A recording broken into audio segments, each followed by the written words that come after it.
What up, folks? What it do? Welcome to another episode of the Best Advice Ever podcast. Now, this is something that I don't think I've ever done. I've done a recording outside of the studio when I was at NSA I think at NSA. But now I'm going to do one where I'm in my hotel room, I'm on the road, but I'm not even going to give you the best advice ever. I'm just going to give y'all some updates. So as you can see, I am not in the Bat Cave. I'm on this road. We're in Asheville. Matter of fact, it's a nice hotel. It's a lot of owls. I think about Drake and OVO. All these owls everywhere. Owls all on let's look at this is the room key. It's like a piece of wood chip. Owls. I think the owls all over the place, man. So I guess Drake has something to do with this hotel in Asheville. But today is my anniversary. It's my anniversary. 25 years, 5, 10, 15, 20, 25. That's a big number right there. I've done nothing in my life other than live more than 25 years. I've not been a member. When I joined Kappa, I might be old. I think I'm a Kappa longer than that. Yeah, I'm a Kappa longer than I am a husband. That is true. But there's not many other things that I've been doing longer than being a husband of my wife. And we are in, like I said, Asheville, North Carolina. So the day before we dropped off our daughter at the University of Vanderbilt. I don't think that's how they say it. It's Vanderbilt University. But that clearly has to be one of the hardest things for a parent to do in the history of parentdom.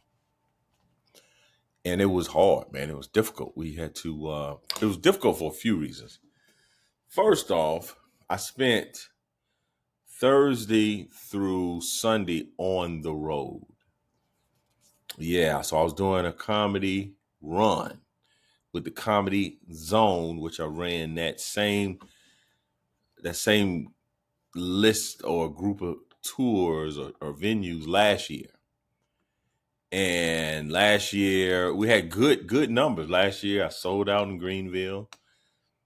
Last year in Hickory, I probably had about 70 people that showed up. In Greensboro, I think we were at 160, 170 tickets sold. Charlotte, 230. This was last year. This is when I turned 49. 2024. But this year, 2025, I turned 50, 50. Married, 25, turned 50, had the same run. And my wife went to all the events last year, which was my road dog. Was with me. But then I lost her this time. She went with her teammate, her road dog. And so I did 2 of the shows by myself, by my little lonesome. She came out to Greenville and then she surprised me in Charlotte. Now, I just gave y'all the numbers for last year. So the numbers of this year, Greenville sold out again, sold out last year, sold out again. I'll make a distinction about that in a second. Hickory, I probably sold double the tickets. I had 70 tickets last year, about 140 tickets this year. Double.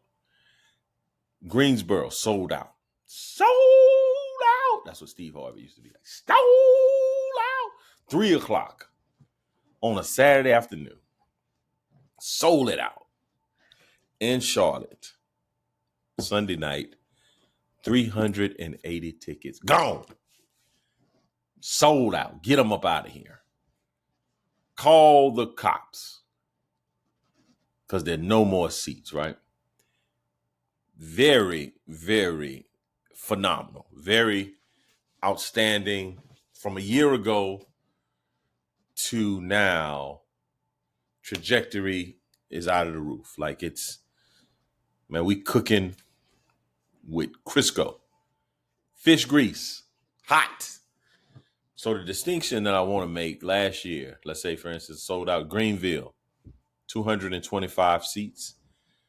Last year, we're sending emails, we tagging people on social media, we all in people DMs. Hey man, I'm coming to Greenville.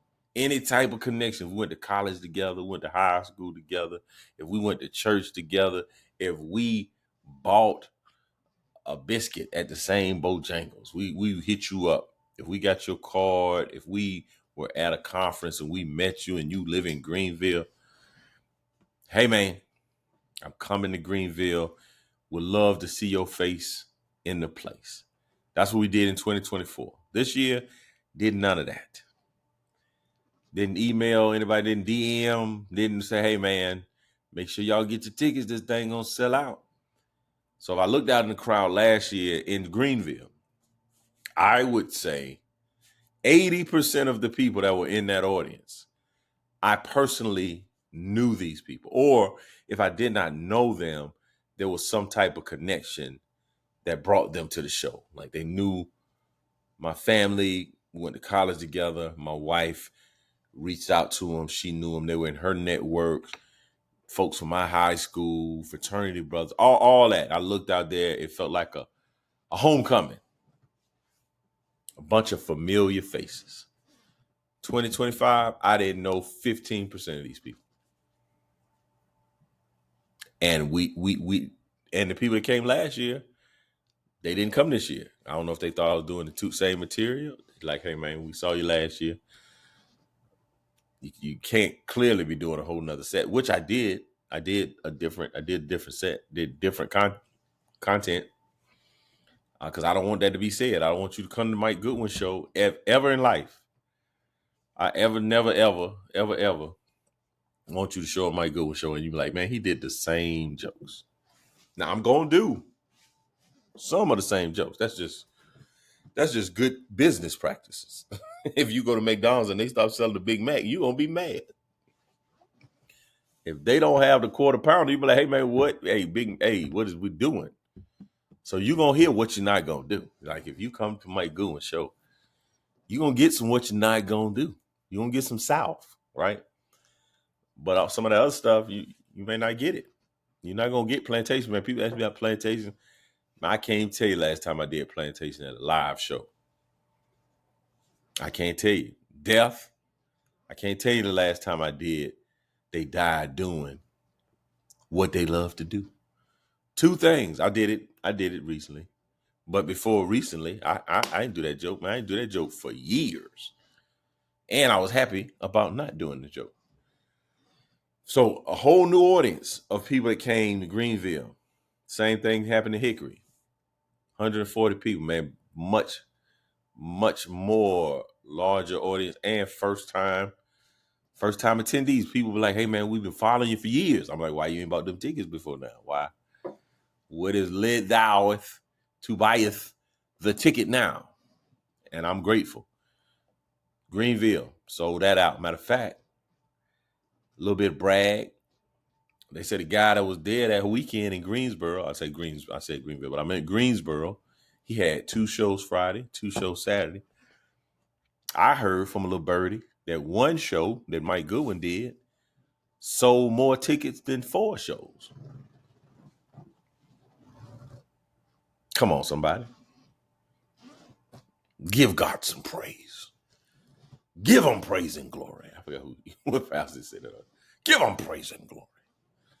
One show, I sold more tickets than the main attraction. The guy that was 2 shows Friday, 2 shows Saturday.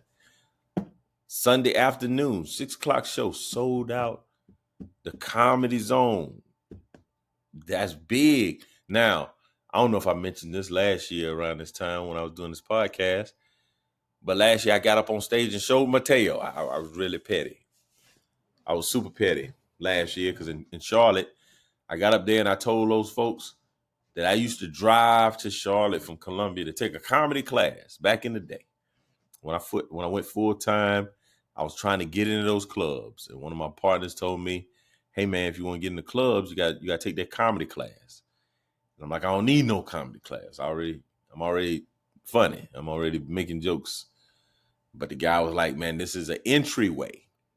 This is where they kind of identify new talent. They take this class, then you get more opportunities to feature. You get more opportunities to host." So I said, "Okay." I made the investment. At that point, man, that class was maybe $250, maybe $300. And I drove I think it was Monday, for 6 weeks. I can't remember all the details, but I drove from Columbia to Charlotte every Monday evening. I think the class went from 7 to 9. Matter of fact, I missed the showcase because that's the big part of the whole experience, is to have your showcase and you do your set at the graduation. And they take that set that you do at this graduation, because there's a crowd full of people that are excited to see you do stand-up. You're going to do 5 to 7 minutes. So you can now take that footage and use it to get gigs. Well, guess what? I was already getting gigs. So I didn't need that footage. I just needed an opportunity. So I got up on that stage last year. I told them people, "Hey, man, I came up here to Charlotte from Columbia. Take the little funky No, I'm sorry. I ain't something that means fun. Funky comedy. No."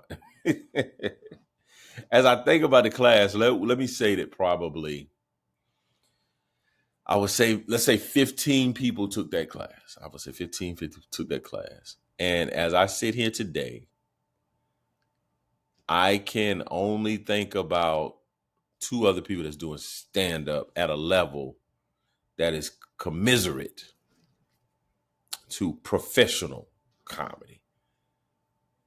Because there was one guy, he was doing it pretty strong, but I hadn't heard much from him. There's a young lady that was in my class that's still rocking. But even as I said that, I haven't seen her name recently. I said, she was doing it for a good while. But as I think about, because there was a nice look, if I would have said this same statement maybe 5 years ago, there would be more people that I could point to and say, "Hey man, we were in this comedy class together." Now, as I sit here, I can't remember anyone else other than these 2 people that was in my comedy class. And one of these people is not doing it. So one person, I was under the impression that she was doing, but I may be wrong now. I may be incorrect. So I'm going to go and look and maybe give y'all an update in a future podcast episode. But I got up there on that stage, man. I told them people, man, I used to drive up here. And there was an incident that happened in that class. So one of the teachers, there were 2 teachers, well, maybe 3. There was a person that was kind of the facilitator. Shout out to Debbie Millwater. Debbie Millwater's always been good people, showed a lot of love. There was another comic that helped teach the class. His name is Sid Davis. Sid Davis, stand-up guy, 2 thumbs up. But the person that will go unnamed is a person not doing well. He's not doing well at all. He used to kind of promote and book shows and kind of manage comedy venues. He's not doing well. He on Facebook asking people for money. He stay saying, "Hey man, please, I'm homeless. Send me some money. I'm homeless. I lost my family. Send me some money." He I like a lot of his posts. I don't know what the term is. I need to ask my daughter, because they got terms for everything. But on his posts, he's kind of making you think he's going to harm himself. Like the kind of stuff he posts, you thinking he going to unalive himself, right? But he doesn't. I don't know what he's doing. I think he wants attention. But that gentleman was in my class. He was one of the main primary teachers. And one of the questions they asked us was like, "Hey, how much time do y'all have? Like, how much material?" Now, again, mind you, I'm a full-time comedian. I'm thinking it when I took this class. I'm a full-time comic. And maybe I got my timeline off. Maybe I need to go back and look at that. Even if I wasn't a full-time comic, I was a working comic that was traveling and doing shows, headlining myself. So when he asked the question, I said, man, I got about 40 minutes, 45. I wasn't trying to be humble, but I wasn't trying to say, man, I can do an hour in the club, because I knew some of my content was not going to translate. I can't do some of the jokes in the manner in which I was doing and still get the laughs. A point example, let me give you an example of that. One joke, let's say, so I had this joke about my mom, my wife, my mom. So I had this joke I still have it. I don't really do it a lot. And I talk about I don't even know how I get to the joke. I gotta go back and listen to my stuff. But the basis of the joke, I talk about how it's about sex. I'm sorry that I jumped, because some of y'all might be listening to this with some children, and I did not give you a disclaimer. I already said the word. That was the joke, and I would talk about how me and my wife would touch and agree. Right? I said, we would touch and agree. Now, in a club, they don't care about no innuendo. So, like in the church, the joke would go something like, dang, I forgot how that joke go. But the punchline is like, we would touch and agree. And I would get a big laugh in church. And then even in church, I would kind of like suggest what we would do. And I was like, yeah, we would, kind of be coy about it in church. In church, that gets you laughs. People laughing. Not in the club. In the club, people like say the word sex. Say what you're doing. Because like when you're being coy, the club is like, hey, man, we're all adults here. What are you doing? Like, just talk like a grown person. So that was a great example of a joke that would not work in club the way I was doing it. Now, you make some adjustments in the work. But the way I was doing it in the church was not going to elicit the type of response in the club, because the club, they just like, what, to my sex? There's no coyness. There's no innuendo, right? And so I said 40 minutes. My man basically laughed in my face. Boy, you ain't got no 40 minutes. You ain't got no 40 minutes. You in this comedy class. How you got 40 minutes? Delusional. It's very, very offensive. Whatever he said, however he approached the situation, it was very disrespectful. And I never forgot it. And now he's struggling very bad. Lost his family. Borderline homeless, what he said. There was a whole little run in which he was traveling to Florida, and he was going to live homeless in Florida because I guess the weather's better out there. Some kind of way he found himself back in Charlotte. And he's not doing well.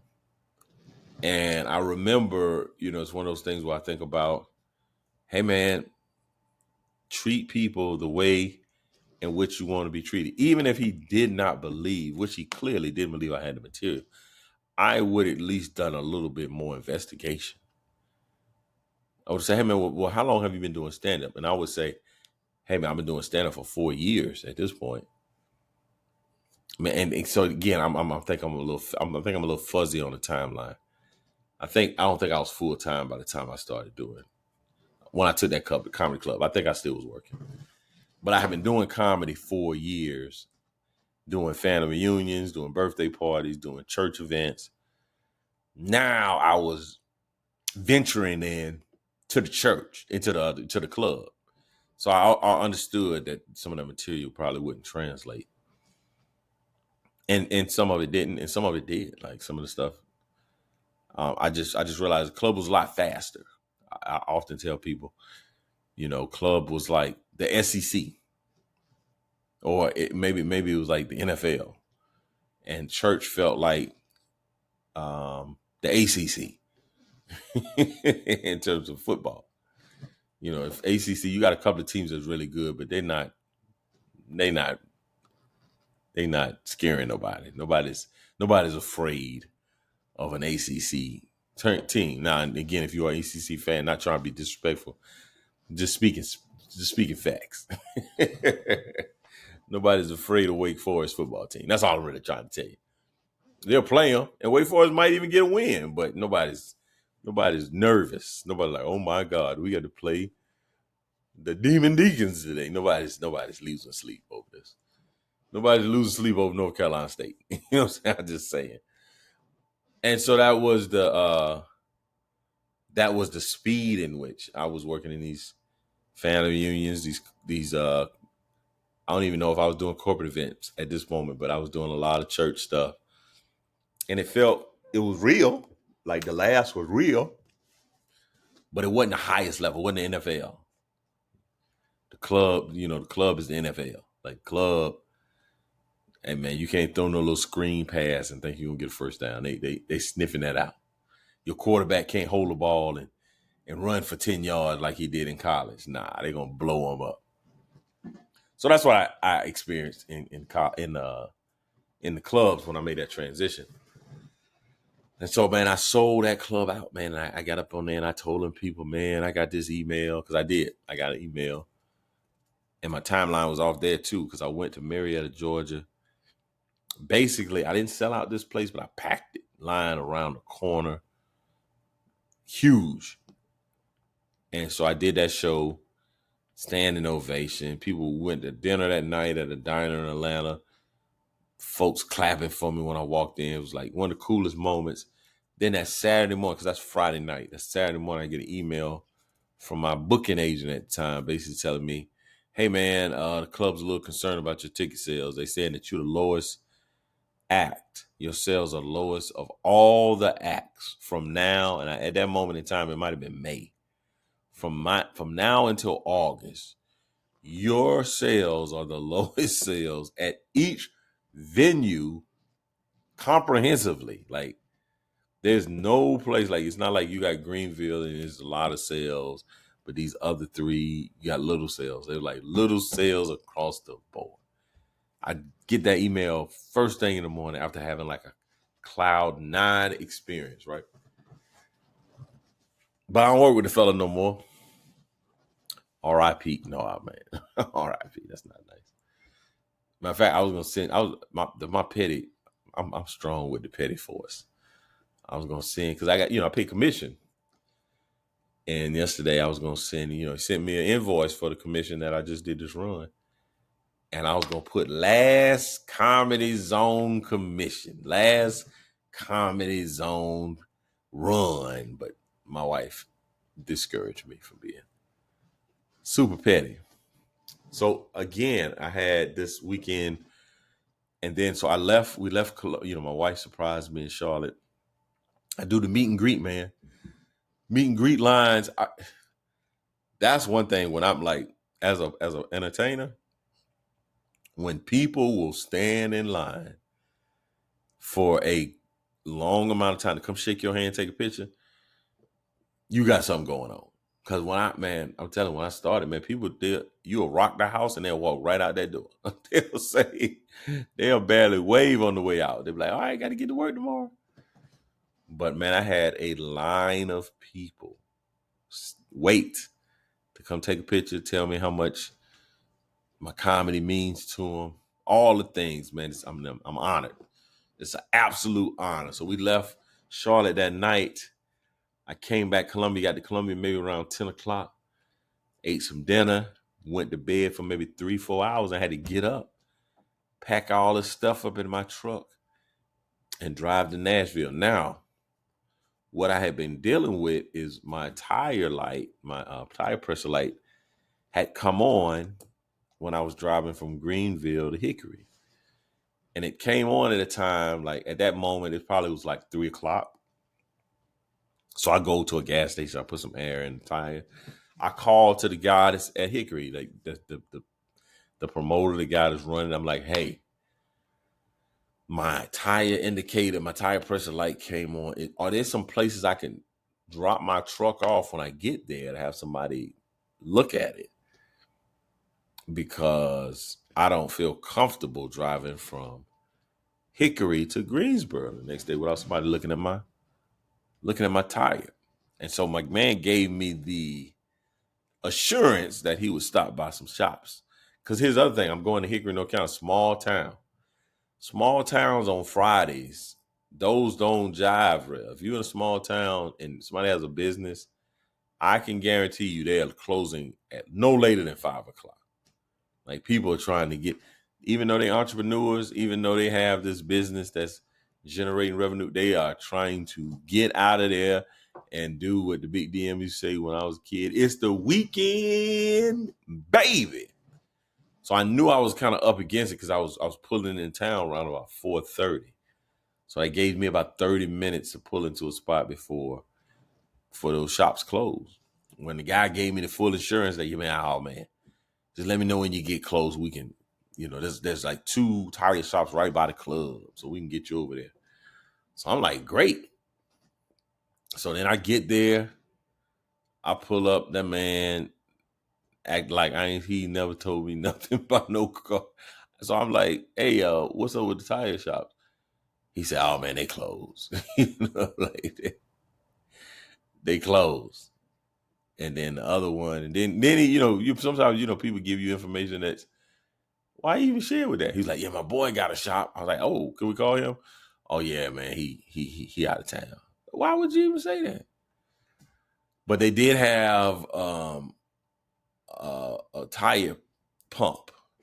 Like the matter of fact, the guy that was the GM at the club had one, but then the other comic that was featuring for me, he had a great one. And so I was able to put some air in my tire, and he let me take it with me to Greensboro. Now I get to Greensboro, I wake up early that morning. I had looked at a number of tire shops the night before. I saw one that closed. I saw one that opened at 7:30. So I was trying to get to that one. I put the GPS in the address of my GPS that morning when I get up. I go to the one that didn't open at 8. And it seemed like it was a little further away. Like if I would have put the one that opened at 7:30, I would have been there. So then I'm sitting there. I was like, well, I'll just wait for the other person to come to 8.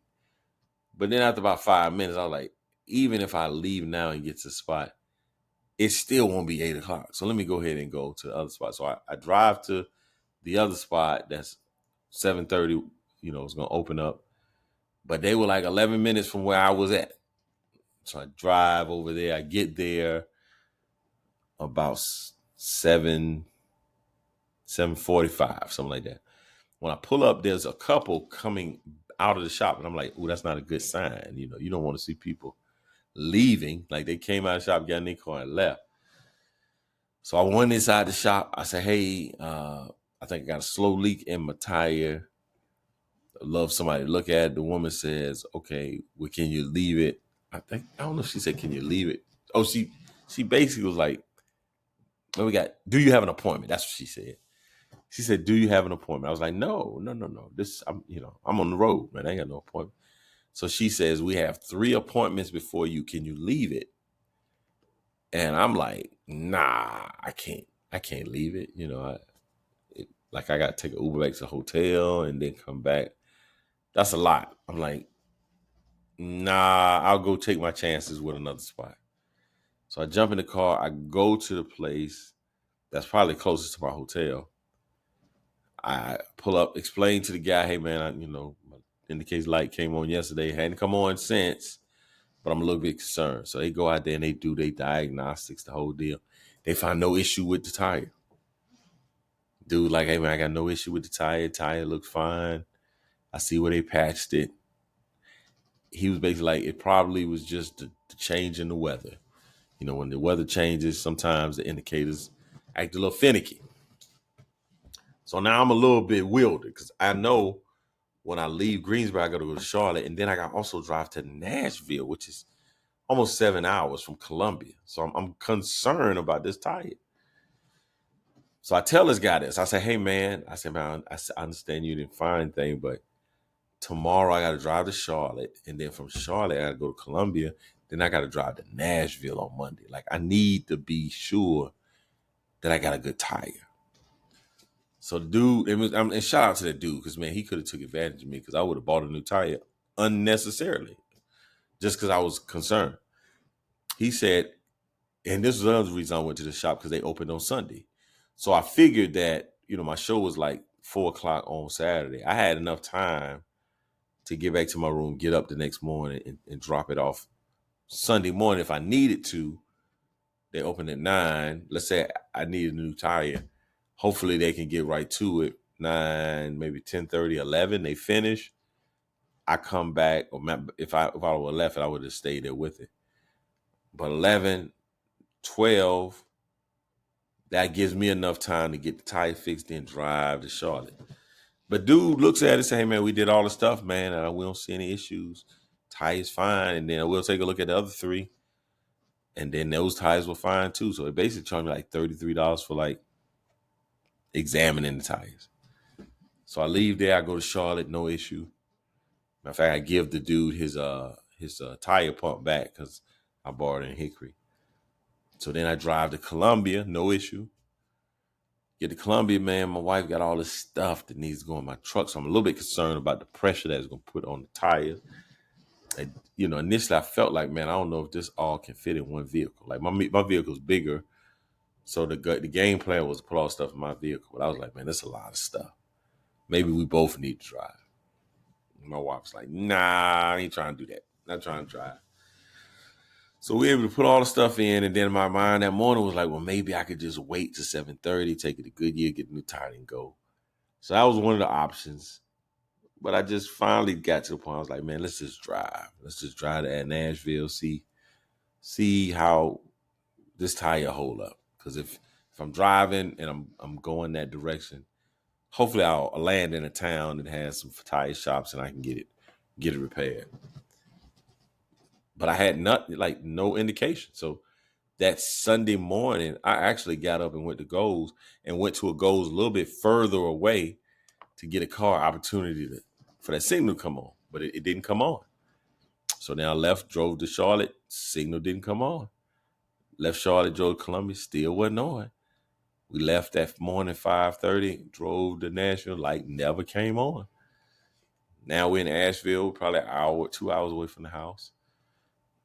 No issue, but that man could have took advantage of me, sold me a tire because I was antsy. I was like, hey man, just replace the tire. Just replace the tire. I'll deal with it later. But that didn't happen, man. So all that happens Monday. We got to go to Nashville. And again, Nashville, it's not close to Columbia. Not close at all. But I powered through, made that trip, man, and I got there, and I know y'all wondering, did he cry? Oh, we knew you were going to cry. And I was good. There was no tears for a very long time. We got there around noon, and we got that stuff out the car. She had her room all set up. I tell my wife about 2:45. I say, hey, man, we're leaving at 3. She basically like, nah, that's not enough time. I said, 3:30. She like, 4:00. All right, 4:00 it is. So we helping her. I'm really looking at this point because I've done all the heavy lifting. I brought stuff in. I made the drive. So they putting the bed together. They hanging up stuff. They putting clothes in the closet. And so we get about 3:40. We get about 3:55. And man, I had a little rogue tear run on my eye because I knew it was about to happen. And so we were about to leave. We started saying our goodbyes, but I know I got to do that father prayer. I can't leave without covering my daughter in prayer. And so I went to go do the prayer. My wife was like, wait a minute. I got that oil. So she had that oil, man. We get that oil. I put the oil on the door, laid our hands on our daughter, and I went to praying. And boy, that was the longest prayer I ever prayed in my life. But I had to take all these pit stops because I just got overwhelmed. It was just too much. It was too much. I didn't want to leave that girl. I didn't want to leave her. But I was also happy. Very happy. Very happy because I remember when I went to college because that was very, very happy time for me. But I got the prayer out. We got it done, man. So, whew. For all you young parents that have not dropped your child out to college yet, man, I pray God's grace and mercy upon you. Oh, man, it's hard. It's probably one of the hardest things we had to do. Man, I can remember when my son was born and they was giving him these shots in his heel because his bilirubin was low. That was hard, very hard. The boy was screaming. They couldn't get his veins. He had low veins, so they'd go and prick his heel to get blood. Very hard. We took him home.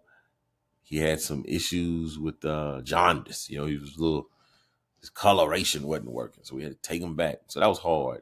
Then I remember that boy had to get a MRI or something. He had tonsils or something. He had to get taken out. He was a little kid. That was hard. There's different points. I remember when I told my daughter her senior year, she couldn't take this dance class. That was hard. She was really wanting to take this class. And I'm like, if you're trying to apply to these very selective universities, that class not going to be on your transcript. We had a hard couple of weeks because she doing all this investigation. She trying to take virtual classes. She trying to take classes at Midlands Tech. She trying to do all this stuff. And I basically was finally like, nah, it's not going to happen, man. I'm not going to do it. You're going to take these academic courses. So that was hard, man. But I think all of that, if I look at all the things we've been through, all the parental moments, taking her up there, getting that room together and walking out that door. Well, she walked with us to the car. We just drive off, man. Boy, she's Louise. That's tough. Now, my parents, they didn't even come to drop me off. So it wasn't that hard. I drove by myself. It wasn't that hard. So that's a little update, man. So we're here in Asheville, celebrating 25 years. Things are great, man. I just hired a coaching, acting coach. So I'm going to send some dates, man. I'm going to be doing some auditioning. You might see your boy in a different kind of situation because I got some real representation and we're about to take this career Bowtie Comedy to a new level. We're about to level up, as my manager would say. We're about to level up. We're excited. Matter of fact, I'm getting a couple of dates already in for the 2026 schedule. We're already routing dates, man. I'm gonna be in California. I'm gonna be in Kentucky already. So hopefully at some point we'll have about 25, maybe 30 shows that we just all at one time release those dates and let you know, hey, if I'm coming to your area, we'd love to see your face in the place. Well, man, thank y'all so much for tuning in to this impromptu spur of the moment. I had to get it done. I didn't want to just leave you with an old episode. So I had to jump on here and give you some updates to what I got going on. So hopefully you are logged in, checked in on social media. I'm at Bowtie Comedy. Make sure you like, subscribe, share.